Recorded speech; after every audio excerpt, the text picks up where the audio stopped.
નમસ્કાર વિદ્યાર્થી મિત્રો, ધોરણ 11 સાયન્સ ભાગ એ ચેપ્ટર 2 એકમો અને માપન એનું આજે બીજા નંબરનો લેક્ચર, જેની અંદર આપણે આગળના પોઈન્ટ 2.3 થી શરૂઆત કરશું. એના પહેલા આપણે એક ટોપિક ગયા લેક્ચરમાં બાકી હતો એ પ્રથમ પૂરો કરીશું કે કોઈ પણ એસઆઈ પદ્ધતિના ઉપયોગ માટેના વ્યવહારિક નિયમો, એકમોની સંજ્ઞા આપણે કઈ રીતે લખી શકીએ એના કેટલાક વ્યવહારિક વૈજ્ઞાનિક નિયમો છે. એ નિયમો અહીંયા આપણે જોઈએ.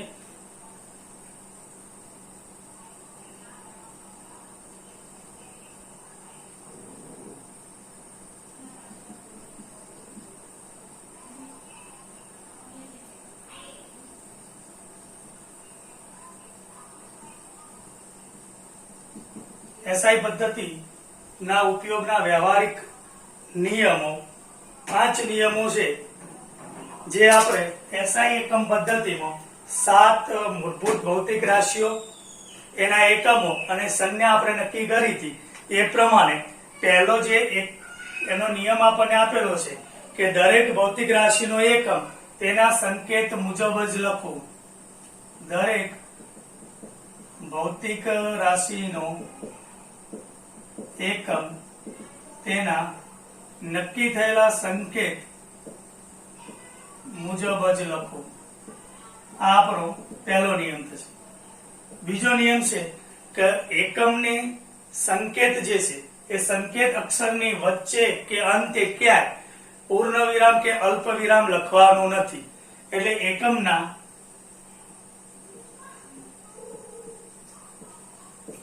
સંકેત અક્ષરોની વચ્ચે કે અંતે પૂર્ણ વિરામ મૂકવું નહીં. એટલે કે કિલોગ્રામનું એકમ, કિલોગ્રામનું જે સંકેત છે કેજી, એ કેજી ને આપણે આ રીતે k.g આ રીતે ના લખી શકીએ. આ ખોટી રીત છે. એને આપણે કેજી જે નક્કી થયું છે એ પ્રમાણે જ લખી શકાય. આ એની સાચી રીત છે. ત્રીજો નિયમ છે કે જ્યારે એકમોનો એકથી વધુ વખત ઉપયોગ થતો હોય, એટલે કે બહુવચનમાં જ્યારે એકમોનો ઉપયોગ થતો હોય ત્યારે એની સંજ્ઞામાં કોઈ ફેરફાર થવો જોઈએ નહીં. જ્યારે બહુવચનમાં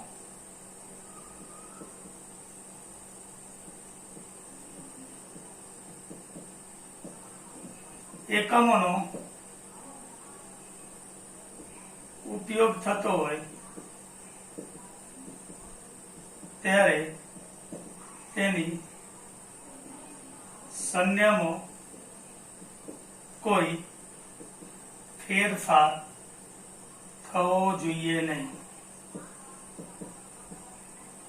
દાખલા તરીકે આપણે એક રૂમના પરિમાણ નક્કી કરતા હોય, રૂમની લંબાઈ, ઊંચાઈ, પહોળાઈ, જાડાઈ વગેરે આપણે માપતા હોય તો આ બધાનો એકમ મીટર આવે.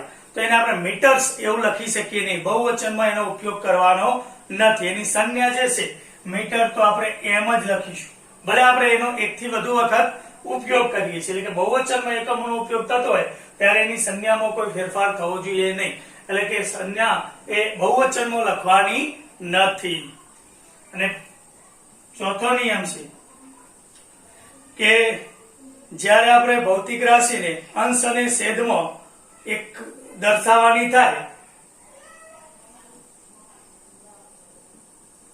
અંશ અને છેદમાં રહેલી ભૌતિક રાશિને એક જ ગુણોત્તરમાં દર્શાવવી જોઈએ. દાખલા તરીકે આપણે જે પ્રવેગ માટે એકમ લઈએ છીએ, એટલે પ્રવેગ એટલે વેગ ભાગ્યા સમય.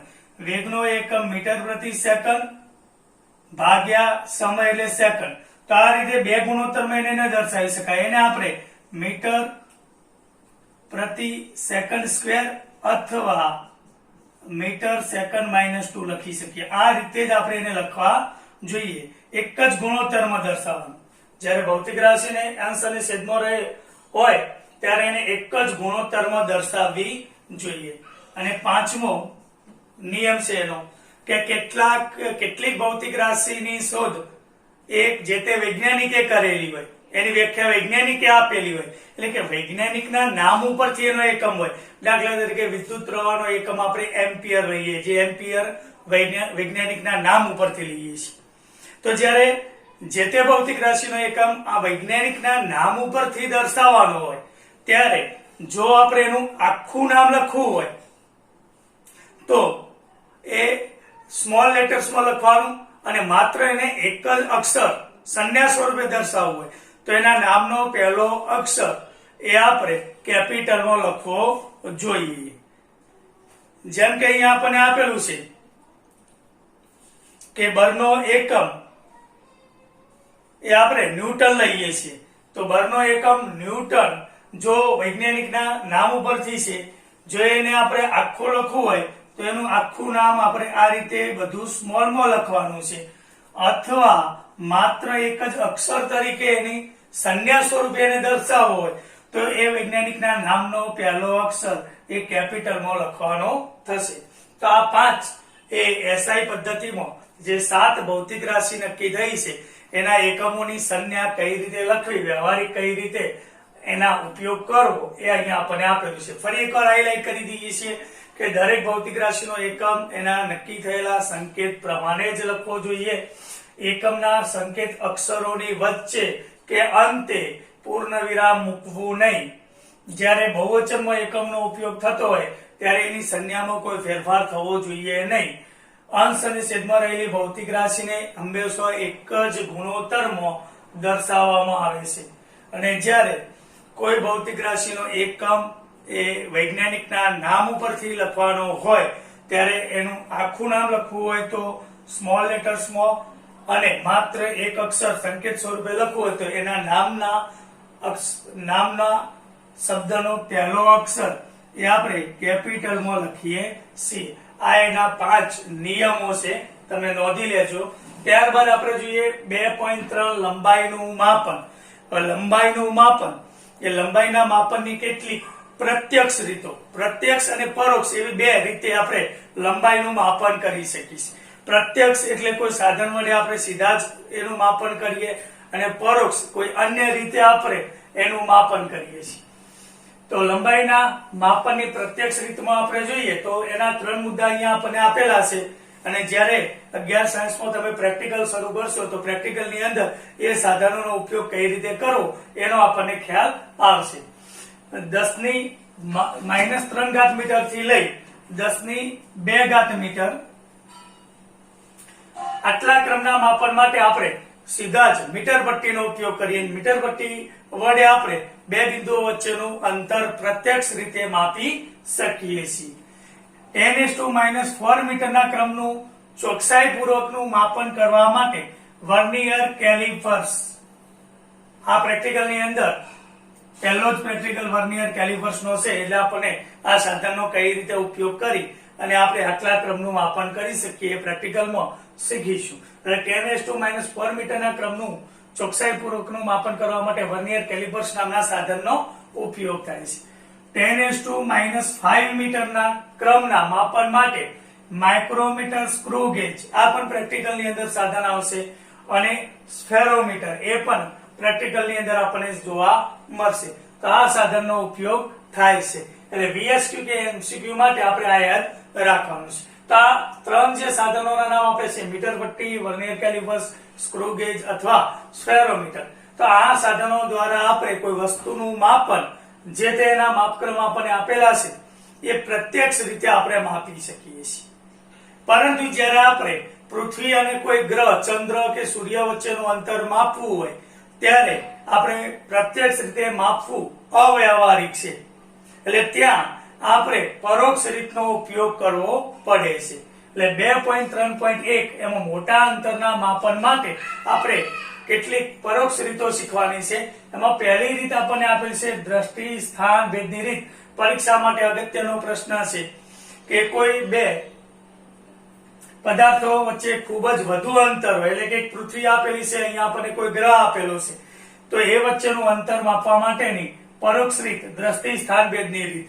અને કોઈ ગ્રહ કે તારાનું પરિમાણ આપણે માપવું હોય તો એના માટે પણ આ પરોક્ષ રીતનો ઉપયોગ કરીને આપણે માપન કરી શકીએ છીએ. એટલે પહેલી રીત જોઈએ, પરીક્ષામાં આપણને પ્રશ્ન પૂછાતો હોય છે કે મોટા અંતરના માપન માટે દ્રષ્ટિ સ્થાન ભેદની રીત સમજાવો. તો એ અહીંયા આપણે જોઈએ તો આકૃતિમાં દર્શાવ્યા પ્રમાણે અહીંયા આપણે એક પૃથ્વી દર્શાવી છે.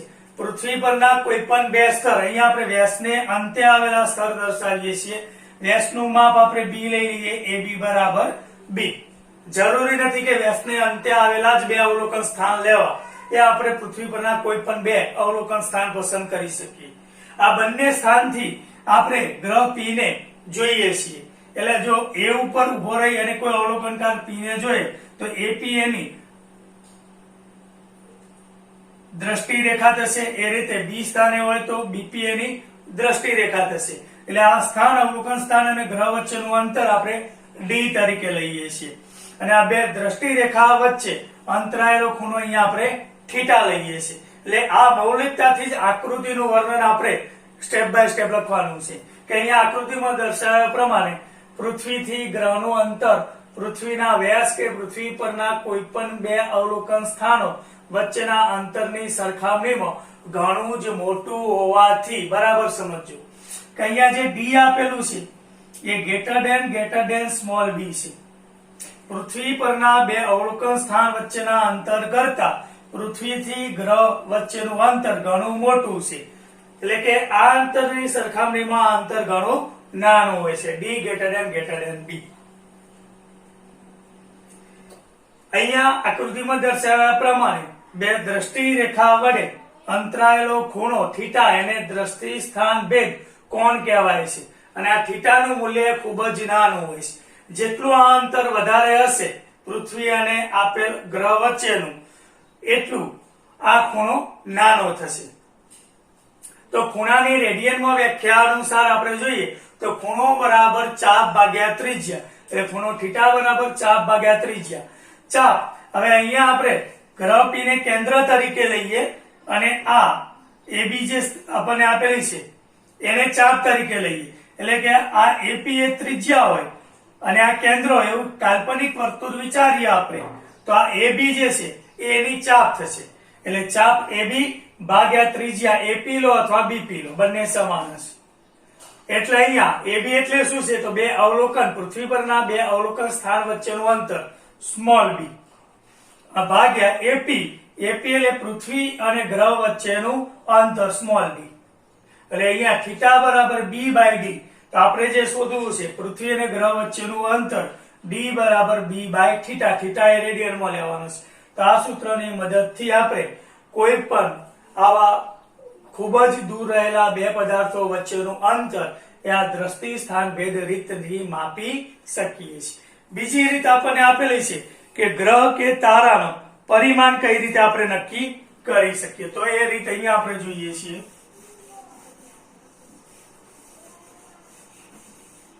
પરોક્ષ રીતની મદદથી કોઈ ગ્રહ કે તારાના પરિમાણ માપનની રીત એ આપણે સમજીએ. હવે અહીંયા આકૃતિ દોરીને તો આ થિયરી આપણને પૂછે, આ પણ આપણને ક્યારેક 2 માર્ક્સમાં પૂછાઈ શકે અથવા આ આપણને 2 માર્ક્સમાં પૂછાઈ શકે. તો અહીંયા આ આપણે પૃથ્વી લઈએ છીએ.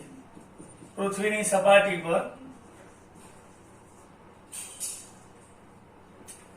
સપાટી પર કોઈ ચોક્કસ સ્થાન નક્કી કરી દઈએ અને એ સ્થાનથી, ધારો કે અહીંયા O સ્થાનથી અહીંયા એનાથી ઘણા દૂરના અંતરે કોઈ આપણને ગ્રહ કે તારો આપેલો છે અથવા તારો પણ આપણે લઈ શકીએ. એના બે સ્થાન આપણે નક્કી કરીએ છીએ. ધારો કે આને A કહી દઈએ, આને આપણે B કહી દઈએ.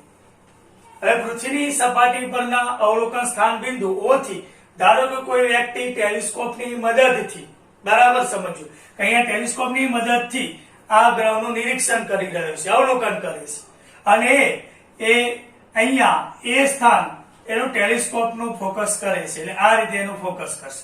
ત્યારે એની દ્રષ્ટિ રેખા એ આ રીતની આપણને મળશે. હવે એનું પરિમાણ નક્કી કરવા માટે એ થી ટેલિસ્કોપને ખસેડી અને ગ્રહના બીજા બિંદુ બી એ ટેલિસ્કોપને ફોકસ કરે છે. એટલે અહીંયા આપણે જો કોણ ખૂણા માપવાનું સાધન મૂકી દીધું હોય તો ટેલિસ્કોપને અહીંથી અહીંયા ગુમાવીએ ત્યારે આ ગ્રહ પરના બે અવલોકન સ્થાન જે છે, જે આપણે જોઈએ છીએ ટેલિસ્કોપને, એમાં કેટલો ખૂણો અંતરાશે, ખૂણાને આપણે આલ્ફા તરીકે લઈએ છીએ અને આ આલ્ફાને આપણે એ ગ્રહનો કોણીય વ્યાસ તરીકે લઈએ છીએ.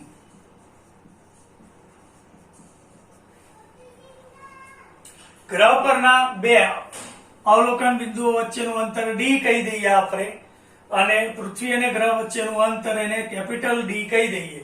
તો અહીંયા આપણે આ સ્મોલ ડી નક્કી કરવાનું છે. આપેલ ગ્રહ કે તારાનું પરિમાણ નક્કી કરવાનું છે. તો એના માટે જો આકૃતિ ઉપરથી આપણે કેટલાક મુદ્દાઓ લખવા હોય તો અહીંયા આપણે આકૃતિમાં દર્શાવ્યા પ્રમાણે જો ગ્રહનો વ્યાસ સ્મોલ ડી હોય અને આ વ્યાસ વડે પૃથ્વી પરના કોઈ એક અવલોકન સ્થળે અંતરાયેલો ખૂણો આલ્ફા હોય, જેને આલ્ફાને આપણે આપેલ ગ્રહનો કોણીય વ્યાસ તરીકે ઓળખીએ છીએ, તો આપેલા અવલોકન સ્થળે ટેલિસ્કોપને વારાફરતી ગ્રહના વ્યાસાંત બિંદુએ ગોઠવણી કરતા આલ્ફાનું માપન થઈ શકે છે. એટલે આલ્ફા આ રીતે માપી શકીએ આપણે, કારણ કે અહીંયા આપણે ટેલિસ્કોપ ગોઠવેલું ત્યારે કેટલો ખૂણો છે નોંધી લેવાનો અને ટેલિસ્કોપને ખસેડીને બી બિંદુને ફોકસ કરીએ ત્યારે અહીંયા કેટલો ખૂણો હશે એ બંને વચ્ચેનો ડિફરન્સ માપી અને આલ્ફા આપણે નક્કી કરી શકીએ. આ આપણે ડી જાણતા હોઈએ તો અહીંયા પણ ખૂણાની વ્યાખ્યા પ્રમાણે આલ્ફા બરાબર આ જ પ્રમાણે ખૂણો બરાબર ચાપ ભાગ્યા ત્રિજ્યા, એટલે આ કેન્દ્ર થશે, આ ત્રિજ્યા થશે એઓ અને એ બી એની ચાપ થશે. તો ખૂણાની વ્યાખ્યા પ્રમાણે ખૂણો બરાબર ચાપ, ચાપ એટલે એ બી ભાગ્યા ત્રિજ્યા એટલે ઓ એ અથવા ઓ બી. એ બી બરાબર આપણને ડી આપેલું છે અને ઓ એ બરાબર કેપિટલ ડી આપેલું છે. આ આપણે ડી જાણતા હોઈએ, ખૂણો આપણે ટેલિસ્કોપને વારાફરતી ફેરવીએ એ વખતે માપી શકીએ. તો સ્મોલ ડી બરાબર આલ્ફા ઇન્ટુ ડી. આ રીતે આપણે કોઈ ગ્રહ કે તારાનું પરિમાણ કેટલું છે, એનો વ્યાસ કેટલો છે, એના પરથી એની ત્રિજ્યા કેટલી છે એ નક્કી કરી શકીએ છીએ. હવે અહીંયા એક ખાસ યાદ રાખવાનું છે કે 1 ડિગ્રી બરાબર પાઈ ભાગ્યા 180 રેડિયન. કારણ કે આ જે આપણે માપીએ છીએ એ રેડિયનમાં માપીએ છીએ. રેડિયનનું ડિગ્રીમાં રૂપાંતર કરવું હોય કે ડિગ્રીનું રેડિયનમાં રૂપાંતર કરવું હોય તો આ આપણે સંબંધ યાદ રાખવાનો છે કે 1 ડિગ્રી બરાબર પાઈ ભાગ્યા 180 રેડિયન થાય છે. તો આ રીતે આપણે લંબાઈના માપનમાં પ્રત્યક્ષ રીત, આ બંને રીતો આપણને આપેલી છે એ પરોક્ષ રીતો છે. અહીંયા આપણે પૃથ્વી કે કોઈ ગ્રહ વચ્ચેનું અંતર દ્રષ્ટિ સ્થાનભેદ રીતથી નક્કી કરી શકીએ અને એ રીતે ગ્રહ કે તારાનું પરિમાણ આ રીતે નક્કી કરી શકીએ છીએ. આપેલ મુદ્દા તમે તમારી નોટબુકમાં નોંધી દેજો.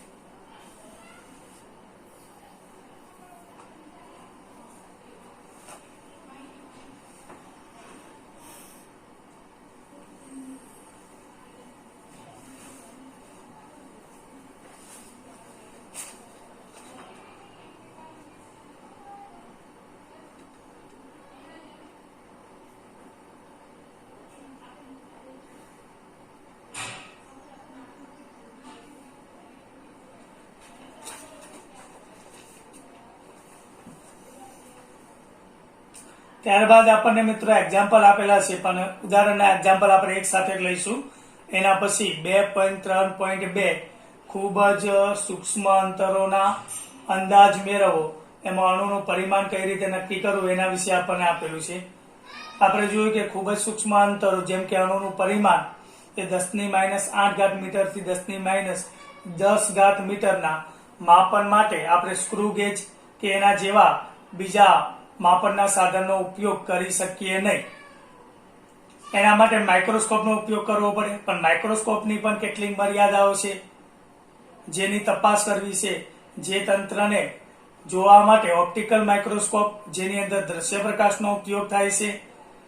પ્રકાશ તરંગ પ્રકૃતિ ધરાવતો હોવાને કારણે ઉપયોગમાં લીધેલ પ્રકાશની તરંગ લંબાઈ જેટલા જ વિભેદન માટે જ ઓપ્ટિકલ માઇક્રોસ્કોપનો ઉપયોગ કરી શકાય.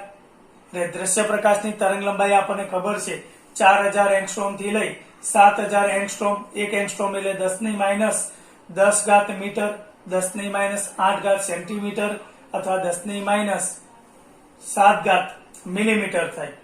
એટલે પરિણામે ઓપ્ટિકલ માઇક્રોસ્કોપ વડે આ ક્રમથી નાના પરિમાણવાળા કણોનું વિભેદન કરી શકાતું નથી, એટલે કે માપી શકાય નહીં. ત્યારબાદ વિકસાવવામાં આવેલ ઇલેક્ટ્રોન માઇક્રોસ્કોપનો ઉપયોગ કરીએ છીએ. ઇલેક્ટ્રોન માઇક્રોસ્કોપમાં ઓપ્ટિકલ માઇક્રોસ્કોપમાં જે દ્રશ્ય પ્રકાશ વપરાતો હતો એની જગ્યાએ ઇલેક્ટ્રોન બીમનો ઉપયોગ કરવામાં આવે છે, અને આ ઇલેક્ટ્રોન બીમને યોગ્ય રીતે ડિઝાઇન કરેલ વિદ્યુત અને ચુંબકીય ક્ષેત્રો દ્વારા કેન્દ્રિત કરવામાં આવે છે. આવા ઇલેક્ટ્રોન એ માઇક્રોસ્કોપની વિભેદન શક્તિ પણ સીમિત હોય છે, કારણ કે ઇલેક્ટ્રોન પણ એક તરંગ પ્રકૃતિ ધરાવશે, જે 12મા ધોરણમાં આપણે અભ્યાસ કરીશું. એટલે ઇલેક્ટ્રોનની તરંગ લંબાઈ 1 એંગસ્ટ્રોમ કરતો પણ નાની હોય છે. એટલે 0.6 એંગસ્ટ્રોમ વિભેદન ધરાવતા ઇલેક્ટ્રોન માઇક્રોસ્કોપ બનાવવામાં આવે છે.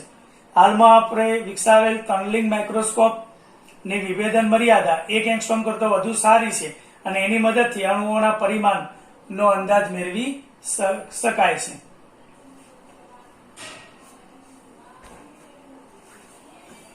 જો તમે આ નોંધી લીધું હોય તો આગળના મુદ્દાઓ આપણે જોઈએ છીએ.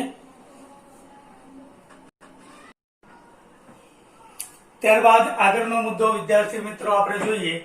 તમે આ મુદ્દા તમારી નોટબુકમાં નોંધી લેજો. 2.3.2 ખૂબ જ સૂક્ષ્મ અંતરોનો અંદાજ મેળવો અથવા અણુના પરિમાણ નક્કી કરવી. એની આમ તો ચર્ચા કરી, પણ એના અગત્યના મુદ્દાઓ અહીંયા આપણે સમજી લઈએ કે અણુનું કદ ખૂબ જ સૂક્ષ્મ અંતરો, જેમ કે અણુનું પરિમાણ 10⁻8 થી લઈ 10⁻10 મીટરના ક્રમનું હોય તો અગાઉ આપણે લંબાઈના માપનમાં એની પ્રત્યક્ષ રીતમાં જે સાધનો માપન માટેના જોયા, સ્ક્રૂ ગેજ કે સ્ફેરોમીટર, એના વડે આ માપી શકાતું નથી. એટલે અહીંયા આપણે એની જગ્યાએ ઓપ્ટિકલ માઇક્રોસ્કોપ જે દ્રશ્ય પ્રકાશના તરંગનો ઉપયોગ કરે છે એનો ઉપયોગ કરીએ છીએ આટલા સૂક્ષ્મ માપન માટે. હવે એની તરંગ લંબાઈ 4000 એંગસ્ટ્રોમ થી લઈ 8000 એંગસ્ટ્રોમ છે. 1 એંગસ્ટ્રોમ બરાબર 10⁻10 metre is equal to 10⁻8 centimetre is equal to 10⁻7 millimetre. આટલી એની તરંગ લંબાઈ છે. એટલે આથી એની મદદથી આ અંતર કરતો નાના કણોના કદ જોઈ કે માપી શકાતા નથી. એટલે આ પણ એની એક મર્યાદા છે કે 4000 થી 8000 ની વચ્ચેના માપ હશે તો આપણે ઓપ્ટિકલ માઇક્રોસ્કોપમાં દ્રશ્ય પ્રકાશના તરંગનો ઉપયોગ કરી એનું માપન કરી શકીએ છીએ. પણ જો એના કરતા સૂક્ષ્મ હોય, એના કરતા નાના હોય તો એની એક મર્યાદા આવી જાય છે. એટલે કે 10⁻8 મીટર કરતો નાના કણોના કદના માપન માટે ઇલેક્ટ્રોન માઇક્રોસ્કોપનો ઉપયોગ થાય છે. એટલે ઇલેક્ટ્રોન ઓપ્ટિકલ માઇક્રોસ્કોપમાં જે દ્રશ્ય પ્રકાશના તરંગનો ઉપયોગ થતો એના બદલે હવે ઇલેક્ટ્રોન માઇક્રોસ્કોપમાં એમાં દ્રશ્ય પ્રકાશના બદલે ઇલેક્ટ્રોન બીમનો ઉપયોગ થાય છે. ઇલેક્ટ્રોન માઇક્રોસ્કોપનું વિભેદન જે છે એ 0.6 એંગસ્ટ્રોમ, મીટરમાં લઈએ તો 0.6 × 10⁻10 મીટર જેટલું હોય છે. એટલે કે આટલા વિભેદન કરતો નાનું અંતર હોય તો ત્યાં ઇલેક્ટ્રોન માઇક્રોસ્કોપની પણ મર્યાદા આવી જાય છે, એનાથી માપી શકાતું નથી. બીજું કે અહીંયા ઇલેક્ટ્રોન માઇક્રોસ્કોપમાં ઇલેક્ટ્રોનને આપણે કણ તરીકે લેતા નથી, પરંતુ એને તરંગ તરીકે લઈએ છીએ. એટલે કે ઇલેક્ટ્રોન તરંગ તરીકે વર્તે છે. એટલે 12મા ધોરણમાં આપણે એક પાઠ આવશે દ્રવ્યનો પદાર્થનો દ્વૈત સ્વભાવ. એટલે કેટલાક પદાર્થ કેટલીક પરિસ્થિતિમાં તરંગ સ્વરૂપે તો ક્યારેક એ કણ સ્વરૂપે જોવા મળે છે. એટલે તરંગ પ્રકૃતિ અને કણ સ્વરૂપ બંને ધરાવે છે.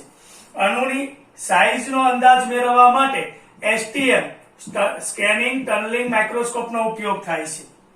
અણુનો વિસ્તાર માપવાની એક રીતમાં આણ્વિક સ્તરની રીત જાણીતી છે, અને એમાં આણ્વિક સ્તરની જાડાઈ શોધવામાં આવે છે. એવી અહીંયા આપણે ઓલિક એસિડના અણુના પરિમાણનો અંદાજ મેળવવાની એક સરળ રીત સમજવાની છે. એટલે ઓલિક એસિડ સાબુ જેવું એક પ્રવાહી છે અને જેના અણુનું પરિમાણ એ 10⁻⁹ મીટરના ક્રમનું હોય છે. તો આ એક રીત આપણે જોઈએ ઓલિક એસિડનું એક આણ્વિક સ્તર માપવાની રીત.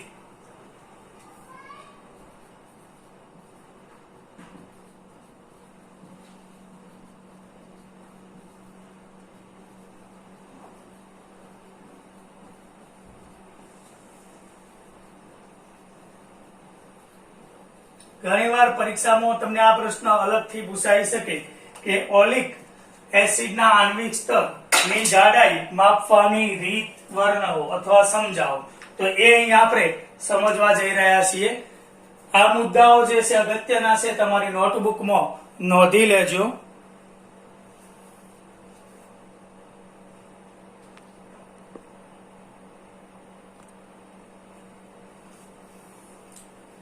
એની અંદર આપણે જોઈએ કે આપણે 1 સેન્ટીમીટર ક્યુબ ઓલિક એસિડ ને બરાબર સમજો. મેન મુદ્દા અહીંયા હું નોંધતો જાઉં છું. 1 સેન્ટીમીટર ક્યુબ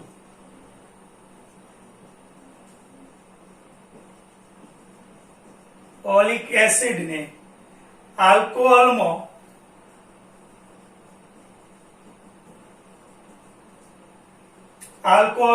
મિશ્ર કરી 20 સેન્ટીમીટર ક્યુબ આનું એક દ્રાવણ તૈયાર કરવામાં આવે છે.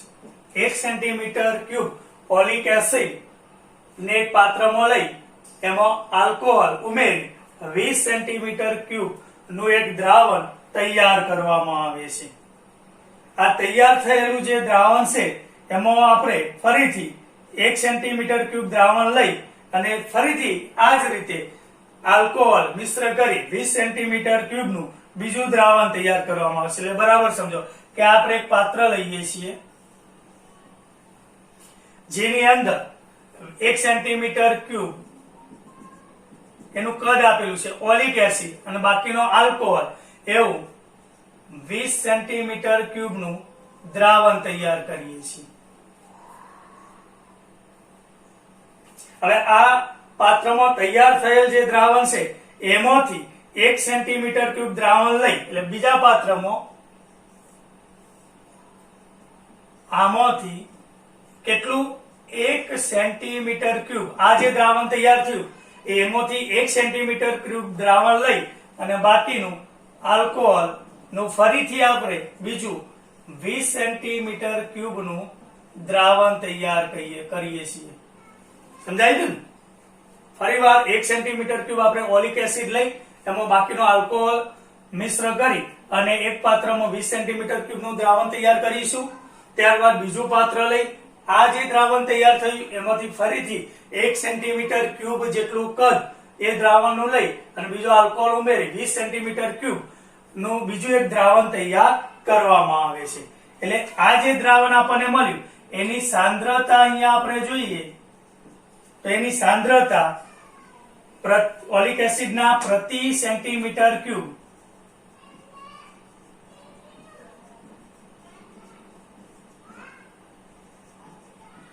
ઓલિક એસિડના પ્રતિ સેન્ટીમીટર ક્યુબ દીઠ એની સાંદ્રતા કેટલી થશે? 1/20/20 સેન્ટીમીટર ક્યુબ આટલી એની સાંદ્રતા તૈયાર થશે. ત્યારબાદ આપણે મોટા પહોળા પાત્રમાં એક મોટું પહોળું પાત્ર લઈએ છીએ.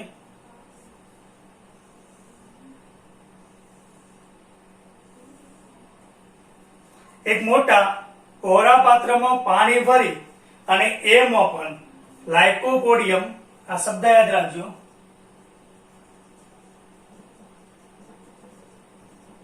લાઇકોપોડિયમ પાવડર આ મોટા પાત્રમાં આપણે પાણી ભરી દઈએ.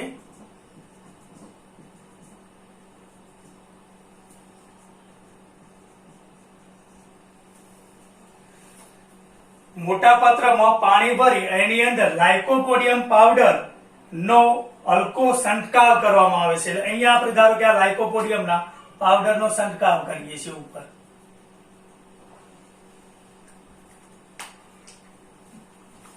છંટકાવ કરી પાણીની સપાટી પર એનું એક સ્તર બનાવવામાં આવે છે, જે આપણે બ્લુ પેન થી અલગ દોરેલું છે. હવે આ તૈયાર કરેલ ઓલિક એસિડના દ્રાવણના એક બુંદને તૈયાર કરેલ ઓલિક એસિડના દ્રાવણના એક ટીમ્પાને આની સપાટી પર મૂકવામાં આવે છે. અહીંથી અહીંયા એક બુંદને અહીંયા સપાટી પર મૂકવામાં આવે છે.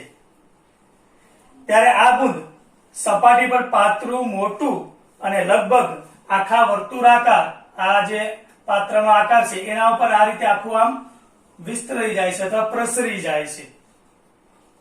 અને આ રીતે વર્તુળાકાર પ્રસરીને અણુની એક જાડાઈનું સ્તર બનાવે છે. એક અણુની આખી જાડાઈનું સ્તર બનાવે છે. અને આ રીતે તૈયાર થયેલા ઓલિક એસિડના પાતળા સ્તરનું ક્ષેત્રફળ નક્કી કરવા માટે એનો વ્યાસ આપણે માપીએ. અને ધારો કે એ પાત્રનું ક્ષેત્રફળ જે છે એને આપણે એ લઈ લઈએ. એનું ક્ષેત્રફળ આપણે કેટલું લઈ લઈએ છીએ? ક્ષેત્રફળ કેપિટલ એ લઈએ છીએ. હવે ધારો કે પાણીની સપાટી પર ઓલિક એસિડના n બુંદ નાખ્યા હોય. હવે એક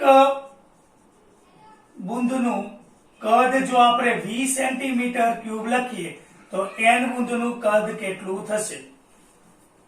તો n દ્રાવણમાં n બુંદનું કદ, એક બુંદનું કદ એ 20 છે તો n બુંદનું કદ કેટલું થશે? n × 20 સેન્ટીમીટર ક્યુબ થશે.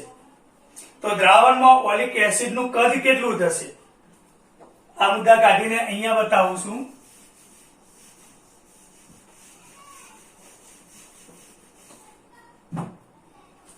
આપેલ દ્રાવણમાં ઓલિક એસિડનું કદ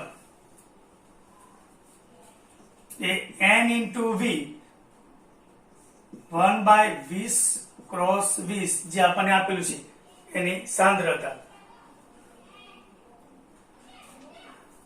આટલા સેન્ટીમીટર ક્યુબ કદ થશે. હવે ઓલિક એસિડનું દ્રાવણ પાણીની સપાટી પર ખૂબ જ ઝડપથી પ્રસરી અને ટી જાડાઈનું જો પાતળું સ્તર બનાવતું હોય અને એનું ક્ષેત્રફળ આપણે ક્ષેત્રફળ લેતા હોય કેપિટલ A સેન્ટીમીટર સ્ક્વેર હોય તો આ ટી જાડાઈ જે કેટલી થશે? જાડાઈ ટી બરાબર આપણે આણ્વિક સ્તરની જાડાઈ માપવાની રીત સમજીએ છીએ. તો જાડાઈ ટી બરાબર એ પાત્રા સ્તરનું કદ ભાગ્યા એ સ્તરનું ક્ષેત્રફળ થશે. આ કઈ રીતે આવ્યું તો સીધું સમજાય કે કદ બરાબર આપણે LBH લઈએ છીએ. h ની જગ્યાએ અહીંયા L × B એને ક્ષેત્રફળ એ કહી દો ને h ને t કહી દઈએ તો V બરાબર A × t થાય. તો આપણે t શોધવું છે તો t બરાબર V/A થશે. કદ ભાગ્યા ક્ષેત્રફળ, પાતળા સ્તરનું કદ ભાગ્યા સ્તરનું ક્ષેત્રફળ. આના ઉપરથી જ અહીંયા આપણે લઈએ છીએ. તો જાડાઈ t બરાબર કદ આપણે નક્કી કરી દીધું છે NV 1/20 ક્રોસ 20 ભાગ્યા સ્તરનું ક્ષેત્રફળ. ક્ષેત્રફળ કેટલું થશે? A. ભાગાકારનું ક્ષેત્રફળ મૂકીશું એટલે ઉપર જ આવશે A. તો આટલા સેન્ટીમીટર એ ઓલિક એસિડના આણ્વિક સ્તરની જાડાઈ થશે. એટલે આપણે આ રીતે તૈયાર કરે સ્તર એક આણ્વિક સ્તર છે અને એની જાડાઈ T એ ઓલિક એસિડના અણુનું આપણને પરિમાણ સૂચવે છે. અને જેનું મૂલ્ય, જાડાઈનું મૂલ્ય અગાઉ આપણે વાત કરી એ પ્રમાણે 10⁻⁻10 મીટરના ક્રમનું હોય છે.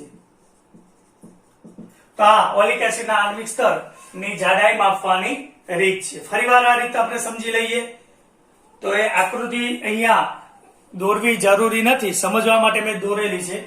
ફરીવાર આપણે સમજીએ કે આપણે 1 સેન્ટીમીટર ક્યુબ ઓલિક એસિડ લઈ અને એમાં આલ્કોહોલ ઉમેરી એને મિશ્ર કરી 20 સેન્ટીમીટર ક્યુબનું આટલા કદનું એક દ્રાવણ બનાવીએ છીએ, જે આ પાત્રમાં અહીંયા આપણે દર્શાવેલું છે. હવે આ જે દ્રાવણ તૈયાર થયું એમાંથી 1 સેન્ટીમીટર કદ નું આ દ્રાવણ લઈ અને બીજા પાત્રમાં બાકીનો આલ્કોહોલ ઉમેરી ફરીથી 20 સેન્ટીમીટર ક્યુબ નું આ દ્રાવણ બનાવવામાં આવે છે. તો હવે આ દ્રાવણ જે ઓલિક એસિડ આપેલું છે એની સાંદ્રતા કેટલી થશે? તો ઓલિક એસિડના પ્રતિ સેન્ટીમીટર ક્યુબ દીઠ એની સાંદ્રતા 1/20/20 20 × 20 સેન્ટીમીટર ક્યુબ થશે. હવે એક બીજું મોટું પહોળું પાત્ર લઈ એની અંદર પાણી ભરી આ જે દ્રાવણ તૈયાર થયું આટલી સાંદ્રતાનું એનું એક ટીમ્પું એના પહેલા આપણે આ પાણી ભરેલા પાત્રમાં લાઇકોપોડિયમ પાવડરનો છંટકાવ કરીએ છીએ એની સપાટી પર, અને પછી આપણે આ જે દ્રાવણ તૈયાર થયું આટલી સાંદ્રતા વાળું એનું એક ટીપું લઈ આના ઉપર મૂકીએ છીએ અને સમગ્ર ઉપરની સપાટી પર વર્તુળાકારે પ્રસરી જાય છે. અને એની જાડાઈ જો આપણે ટી નક્કી કરીએ તો જે આપણે મેળવવાની છે, એટલે એ જે સ્તર રચાય છે એનું ક્ષેત્રફળ આપણે એ લઈએ છીએ અને જાડાઈ ટી લઈએ અને એનું કદ આપણે નક્કી કરીએ. તો દ્રાવણમાં ઓલિક એસિડ નું કદ કેટલું થશે? તો અહીંયા પહેલા આપણે એક બુંદનું કદ 20 સેન્ટીમીટર ક્યુબ ધારી લીધું, તો એવા એક પછી એક n બુંદ નાખીએ તો n બુંદનું કદ કેટલું થશે? n × 20 centimetre cube. તો દ્રાવણમાં ઓલિક એસિડ નું કદ કેટલું થશે? n × v × 1/20 × 20 centimetre cube.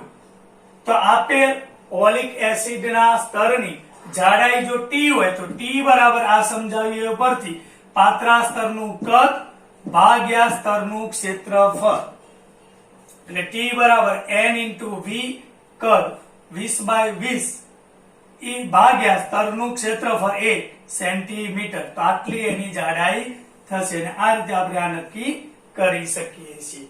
અને આ સ્તરની જાડાઈ 10⁻⁹ મીટરના ક્રમની આપણને મળે છે. આટલું એનું મૂલ્ય હોય છે. તો આ રીતે આપણે આ લંબાઈના માપનની રીત, એમાં ઓલિક એસિડના આણ્વિક સ્તરની જાડાઈ માપવાની આ એક રીત આપણને અહીંયા આપણે આપેલી છે. આ ખાસ આપણે સમજવાની છે. ત્યારબાદ આપણને 2.3.3 લંબાઈનો વિસ્તાર આપેલો છે. આ મુદ્દા તમારે નોંધવા હોય તો નોંધી શકો.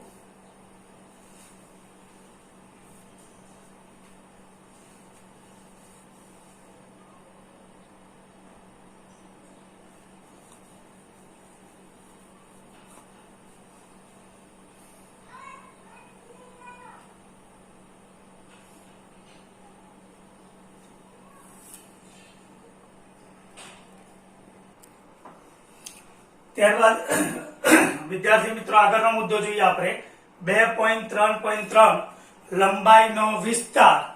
તો એની અંદર આપણે કેટલાક એકમોના સંબંધો યાદ રાખવાના છે. લંબાઈના બીજા કેટલાક મોટા અને નાના એકમો પણ અહીંયા આપણને આપેલા છે કે આપણે વિશ્વમાં નિહાળી શકતા પદાર્થોના પરિમાણ ખૂબ જ વિસ્તારમાં ફેલાયેલા હોય છે. અને આ પરિમાણોમાં પરમાણુના ન્યુક્લિયસ ના 10⁻⁴ મીટર જેટલા સૂક્ષ્મ પરિમાણથી લઈ અવલોકિત વિશ્વ 10⁻26 મીટર જેટલા વિશાળ માપક્રમનો હોય છે. તો આમ ખૂબ જ સૂક્ષ્મ અંતર અને ખૂબ જ મોટા અંતર માટેના કેટલાક વિશિષ્ટ એકમોનો ઉપયોગ કરવામાં આવે છે. તો એના વિશે અહીંયા આપણે જોઈએ છીએ કે પહેલો આપણને આપેલું છે. ખાસ આપણે એક્ઝામ્પલ સોલ્વ કરવા માટે યાદ રાખવાનું છે. ખૂબ જ અગત્યના મુદ્દાઓ છે, નોટબુકમાં નોંધી લેજો. સમજી લઈએ આપણે. ખાસ આપણે યાદ રાખવાના છે એક ફર્મી એક FM બરાબર 10⁻15 મીટર અથવા સેન્ટીમીટરમાં લેવું તો 10⁻13 સેન્ટીમીટર થશે. એક એંગસ્ટ્રોમ અગાઉ જોઈ લીધું આપણે. એક એંગસ્ટ્રોમ બરાબર 10⁻10 મીટર અથવા 10⁻8 સેન્ટીમીટર થશે. પછી એક એસ્ટ્રોનોમિકલ યુનિટ એક AU એનું મીટરમાં કન્વર્ટ કરીએ તો 1.496 × 10⁻11 મીટર. હવે એક એસ્ટ્રોનોમિકલ યુનિટની વ્યાખ્યા શું થાય એને વ્યાખ્યાયિત કરીએ તો સૂર્ય અને પૃથ્વી વચ્ચેના સરેરાશ અંતરને એક એસ્ટ્રોનોમિકલ યુનિટ કહે છે. સૂર્ય અને પૃથ્વી વચ્ચેના સરેરાશ અંતરને એક એસ્ટ્રોનોમિકલ યુનિટ કહે છે. પછી એક પ્રકાશ વર્ષ એક યરલી ઇઝ ઇક્વલ ટુ 9.46 ગુણ્યા 10 ની 15 ઘાત મીટર, 9.47 ગુણ્યા 10 ની 15 ઘાત મીટર. એની વ્યાખ્યા આપણે આપીએ તો વ્યાખ્યા આપણે આપેલી છે પ્રકાશે એક વર્ષમાં કાપેલ અંતર. પ્રકાશે એક વર્ષ દરમિયાન કાપેલ અંતરને એક પ્રકાશ વર્ષ કહે છે. હવે આપણે મેળવવું હોય, આ મૂલ્ય આપણને આપી દીધું, પણ મેળવવું હોય તો પ્રકાશનો વેગ આપણે જાણીએ છીએ 3 ગુણ્યા 10 ની 8 ઘાત મીટર પ્રતિ સેકન્ડ. આનો અર્થ થશે કે પ્રકાશ એક સેકન્ડમાં 3 ગુણ્યા 10 ની 8 ઘાત મીટર અંતર કાપે, એક સેકન્ડમાં કાપે, તો એક વર્ષમાં કેટલું કાપે? તો સીધું જ અહીંયા આપણને આપેલું છે કે અહીંયા આપણે એક વર્ષ એટલે 365 દિવસ, એક વર્ષના દિવસ આટલા થશે, એક દિવસના કલાક 24 થશે, એક કલાકના મિનિટ 60 થશે અને એક મિનિટની સેકન્ડ 60 થશે. તો આટલા ગુણ્યા 3 ગુણ્યા 10 ની 8 ઘાત આપણે કરી દઈએ તો આપણને પ્રકાશે એક વર્ષમાં કાપેલું અંતર મળી જશે, જેને આપણે એક પ્રકાશ વર્ષ કહીએ છીએ. પ્રકાશે એક વર્ષમાં કાપેલું અંતર. તો આ રીતે આપણે મેળવી શકીએ છીએ. પછી એક પારસેક, એક પારસેક એક પીસી પણ કહેવાશે ને 3.08 ગુણ્યા 10⁻16 મીટર. એક પારસેક બરાબર 3.08 ગુણ્યા 10 ની 16 ઘાત મીટર. એની વ્યાખ્યા એવી છે કે એક એસ્ટ્રોનોમિકલ યુનિટ, જેની વ્યાખ્યા આપણે અગાઉ જોઈ ગયા, પૃથ્વી અને સૂર્ય વચ્ચેના સરેરાશ અંતર જેટલી લંબાઈ વડે જે અંતરે એક સેકન્ડ, આવું ડબલ આપેલું એક સેકન્ડ કહેવાશે. આ એક યાદ રાખવાનું છે કે 1 ડિગ્રી બરાબર 60 મિનિટ અને 60 મિનિટની સેકન્ડ એટલે 3700 ડબલ આપેલું એ સેકન્ડ થશે. તો એક એસ્ટ્રોનોમિકલ જેટલી લંબાઈ વડે જે અંતરે એક સેકન્ડ જેટલો કોણ, સેકન્ડ ઉપર 3700 સેકન્ડ બરાબર 1 ડિગ્રી, તો 1 સેકન્ડ બરાબર કેટલા, એમાં આપણે ડિગ્રીમાં એને કન્વર્ટ કરી શકીએ છીએ. તો 1 સેકન્ડ જેટલો કોણ અંતરાતો હોય તો એ અંતરને એક પારસેક કહે છે. હવે ધારો કે AB વચ્ચેનું અંતર એ પૃથ્વી અને સૂર્ય વચ્ચેના સરેરાશ અંતર એટલે કે એક એસ્ટ્રોનોમિકલ યુનિટ જેટલું છે. તો આટલી લંબાઈ વડે જે અંતરે કેટલો ખૂણો કીધો છે આપણને, 1 સેકન્ડ જેટલો ખૂણો અંતરાતો હોય તો એ અંતરને શું કહેવાશે, એક પારસેક. એટલે આપણે એનું મૂલ્ય મેળવવું હોય, આ મૂલ્ય મેળવવું હોય તો અહીંયા આપણે OA અને OB જે આપણને આપેલું છે એને ત્રિજ્યા r તરીકે લઈ લઈએ, AB એની ચાપ લઈ લઈએ અને ખૂણો અંતરાયેલો છે એ આપણે 1 સેકન્ડ લઈ લઈએ. તો ખૂણાની વ્યાખ્યા પ્રમાણે ચાપ ભાગ્યા ત્રિજ્યા એટલે ખૂણો θ બરાબર AB ભાગ્યા OA થશે. AB આપણે L લઈ લઈએ છીએ, લંબાઈ અહીં આપેલી છે, અને ત્રિજ્યા જે આપણને આપેલી છે r લઈ લઈએ. તો r બરાબર, કારણ કે આપણે આ અંતર શોધવું છે, r બરાબર L બાય θ એટલે ચાપ ભાગ્યા ખૂણો, તો ઇઝ ઇક્વલ ટુ L કેટલું છે, એક એસ્ટ્રોનોમિકલ યુનિટ જેટલું અંતર, અને ખૂણો કેટલો છે, 1 સેકન્ડ આપેલો છે. એક એસ્ટ્રોનોમિકલ યુનિટ બરાબર કેટલા થાય મીટરમાં, તો 1.496 ગુણ્યા 10 ની 11 ઘાત. અને 1 સેકન્ડ ના આપણે રેડિયનમાં ફેરવી દઈએ છીએ સીધું, તો રેડિયનમાં ફેરવીએ એના પહેલા તો 1 ડિગ્રી બરાબર 3700 સેકન્ડ, તો 3700 સેકન્ડ બરાબર 1 ડિગ્રી, તો 1 સેકન્ડ બરાબર કેટલા, તો 1 ભાગ્યા 3700 એટલે 60 ગુણ્યા 60 એટલે 1 ભાગ્યા 60 ગુણ્યા 1 ભાગ્યા 60 આ ડિગ્રીમાં મળ્યું. હવે એને રેડિયનમાં રૂપાંતર કરીએ તો ગુણ્યા 1 ડિગ્રી બરાબર આપણે અગાઉ શીખી ગયા છે કે 1 ડિગ્રી બરાબર પાઈ ભાગ્યા 180 રેડિયન થશે, એટલે ગુણ્યા પાઈ ભાગ્યા 180. આનું સાદુરૂપ આપતો 3.08 ગુણ્યા 10 ની 16 ઘાત મીટર આટલા પારસેક અંતર આપણને મળશે. મીટર, એક પારસેક બરાબર આટલા મીટર મળશે. તો આ એકમો વચ્ચેનો સંબંધ આપણે ખાસ યાદ રાખવાનો છે. આ મુદ્દાઓ નોંધી લેજો. આજે આપણે આ લેક્ચરમાં આટલે સુધી રાખીએ છીએ. અહીંયા આપણે જેમ લંબાઈનું માપન જોયું એમ નેક્સ્ટ 2.4 નવા લેક્ચરમાં આપણે એટલે કે ત્રીજા લેક્ચરમાં દરના માપનની વાત કરીશું. જેમ અહીંયા દરના લંબાઈના માપનની વાત કરી એમ આગળ 2.4 એ દરના માપનની આપણે વાત કરીશું. અગત્યના મુદ્દા છે, નોંધી લેજો.